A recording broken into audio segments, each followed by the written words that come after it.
after the game, it's the aftermath. Win or lose, we still wave our commander's flag.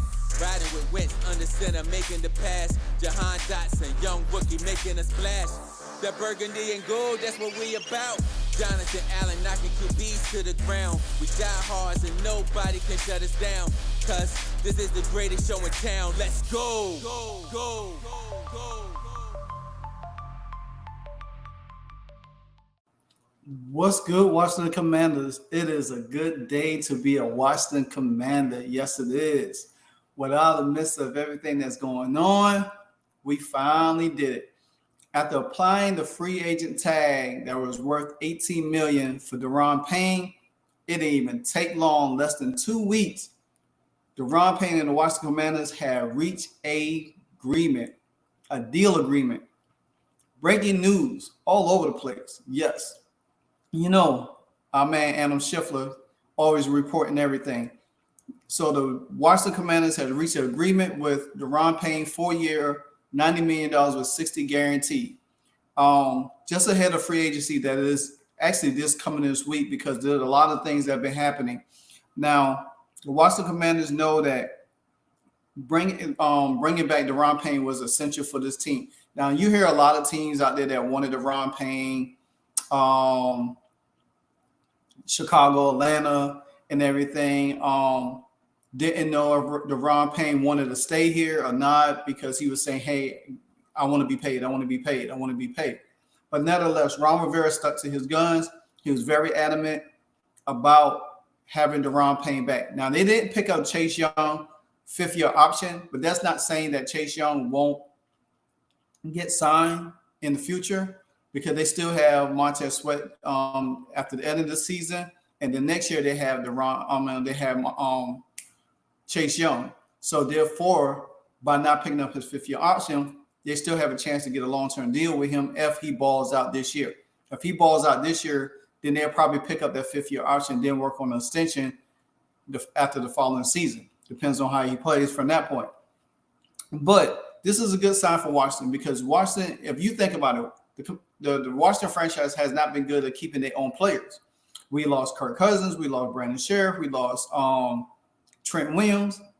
We lost a lot of people, and we didn't keep our own. But the last 2 years, it's been significant for this Washington franchise by re-signing Jonathan Allen. Last year, got a deal done. Round training camp with Terry McLaurin. But this year, it didn't take long for the Washington Commanders to lock in one of their key pieces on the defense, and that's Daron Payne. For this defense to continue to grow and be exceptional, you had to. Now they did, and it was possible because you had to cut Carson Wentz. That was $26 million that were freed up. Also releasing Bobby McCain. That was another added piece to help out. Bringing back Khaleke Hudson, which I'll talk about in a few. That helps restructure another contract. And I'm sure they're probably going to restructure a couple other contracts to free up some more money. Now this is a way for the Washington Commanders to go into free agency, locking one of their own up and saying, hey, okay, now we need to address certain needs. We need to address the linebacker situation. We need to address the cornerback situation. We need to address the offensive line.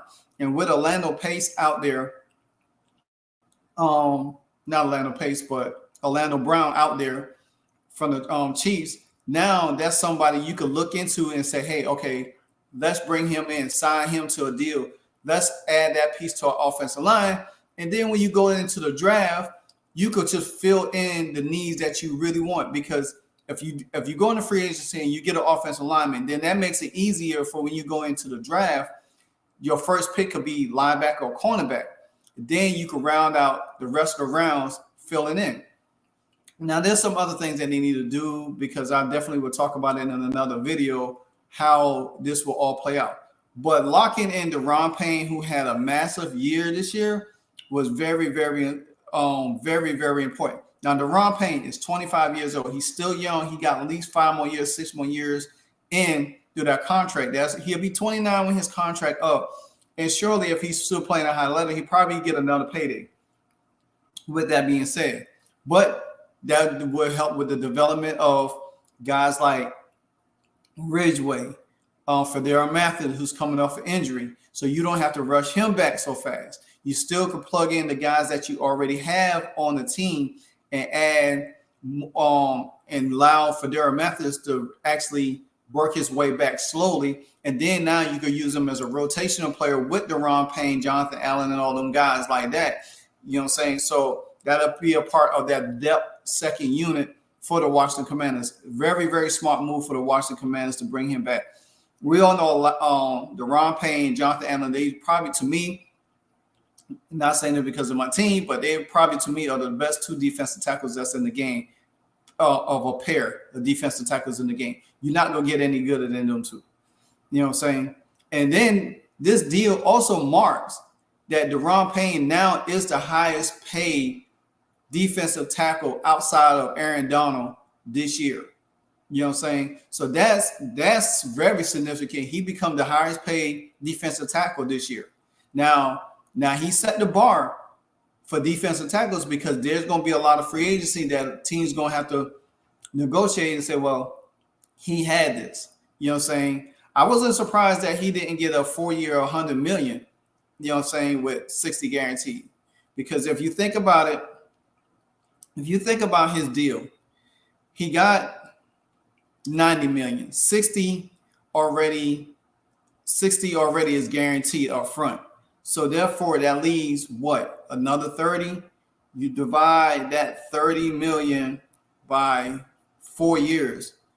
That's roughly about 7.5 a year, and that leaves them more room to work with, to do other things with other guys that's on the team. You know what I'm saying? And especially if you plan on keeping this core together, is very, very important. I mean, you can't. I mean, you got to think about it. And last year, and like I said, I tell people this. I said, if Daron Payne didn't get hurt, would Daron Payne had these numbers? So you got to take your hats off for Daron Payne to say, hey, you gave this guy the opportunity to shine. You know, after a rough 2021 season, you know, with him getting into it with his best friend, his Alabama alum, Jonathan Allen, but they put all that to bed and come back stronger than ever. And that's what you do. And they like brothers with each other, guys. They like brothers. So, hey, and I was thinking if they had if he had signed that franchise tag, me personally, I don't think that he would have came back. I just don't think Washington they would have just tried to get rid of him if he wasn't going to sign a long-term deal. But I am so glad that we are able to keep our own. Like I said, it was first Allen, Terry, now Daron Payne. And then the suit follows, because now you got somebody like Ron Rivera, they love playing for, even though Ron Rivera sometimes could be, I'll just leave it at that. But then you bring a guy like Eric Bieniemy to excite the crowd, to excite these young men. These guys going to want to play for him now. These guys want to play for Eric Bieniemy. They're going to want to stay for Ron Rivera, because now we bring in a winning culture into this team. You know what I'm saying? And this is what this team is missing. Now, outside from the team being sold and the sale and all that, but you got to think, this team is very, very talented. Very talented on both sides of the ball. And then you're going to have Sam Howell going into to potentially be the starter. Most likely he will be the starter. But then solidifying, keeping this defense intact, that is really the most important thing. Because now you can build in the two areas that you really need on defense, linebacker and cornerback position. You're definitely going to have to, if you get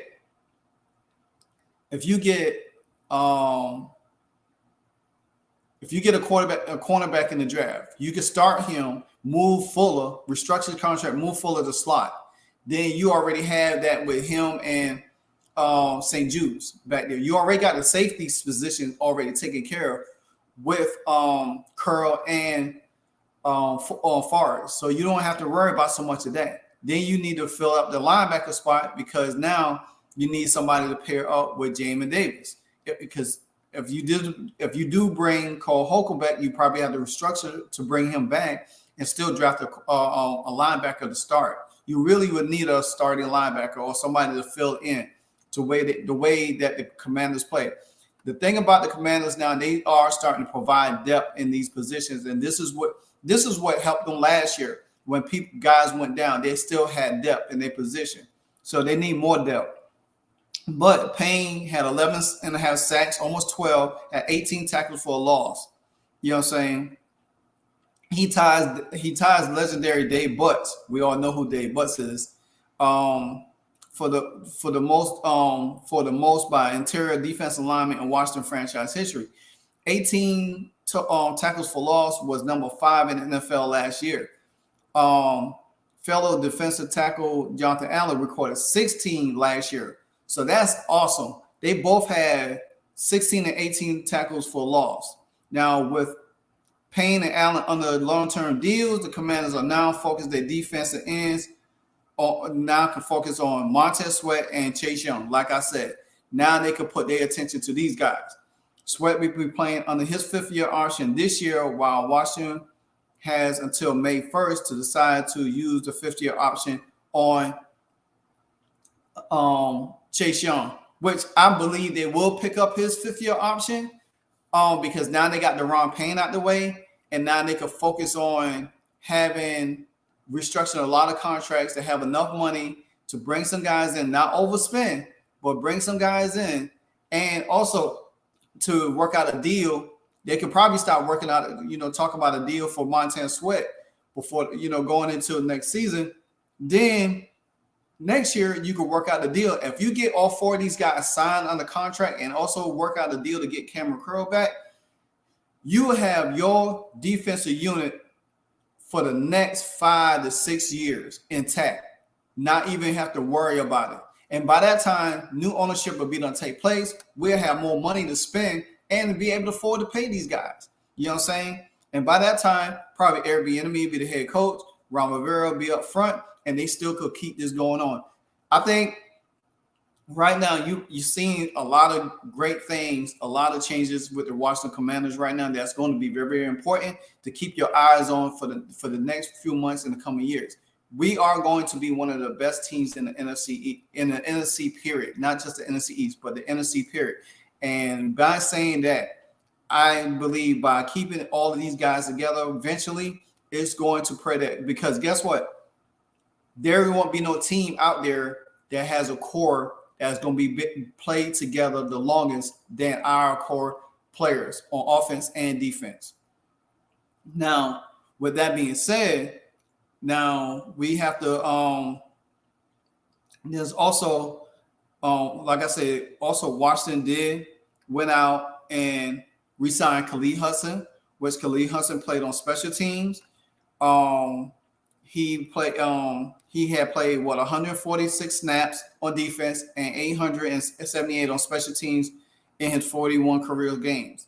Now he played 13 games with 1 start last year, and making 11 tackles and 1 quarterback hit. By bringing him back on, restructuring him and bringing back, because he was a restricted free agent this year.